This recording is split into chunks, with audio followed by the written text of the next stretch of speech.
ఈరోజు వీడియోలో నా దగ్గర ఉన్న ఫిల్టర్ ఫిషెస్ అయితే గురించి అయితే నేనైతే చెప్తాను అనమాట. నా దగ్గర ఎప్పటి నుంచి ఉన్న పింక్ కలర్ దానికైతే ఫెదర్స్ అయితే గ్రోత్ అయినాయి. అండ్ ఇంకో బ్లూ కలర్ బెటర్ ఫిష్ కూడా కొన్నా. ఇవి వచ్చేసి మన దేశంలో కాదనమాట. ఇప్పుడైతే నేనైతే మీకు మేజర్ పాయింట్స్ అయితే చెప్తే ఇవి ఎలా గ్రోత్ అవ్వాలన్న దాని గురించి. అండ్ ఇవి వచ్చేసి మినిమం 10 లీటర్స్ పెట్టే ట్యాంక్లో మాత్రమే బతుకుతాయి. అండ్ ఇంకో పాయింట్ వచ్చేసి ఏంటంటే దీని వాటర్ లెవెల్ మినిమం 24 నుంచి 28 డిగ్రీ సెంటిగ్రేడ్ మాత్రమే ఉండాలి. అండ్ దీని పిహెచ్ లెవెల్ వచ్చేసరికి 6.5 నుంచి 7.5 దాకానే ఉండాలి. అండ్ ఇంకో మేజర్ పాయింట్ ఏంటంటే దీని ఫుడ్ వచ్చేసరికి ఎర్త్వార్మ్స్ అయితే ఎక్కువగా అయితే పెట్టాలి. దీని ఎర్త్వార్మ్స్ 2 టైప్స్ ఉంటాయి, blood worms and dried blood worms అనమాట.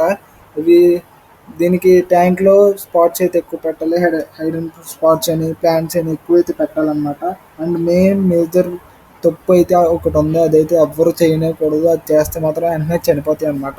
అది వచ్చేసరికి ఏంటి అని అంటే స్మాల్ ట్యాంకుల్లో అయితే అస్సలు పెంచనే వద్దు.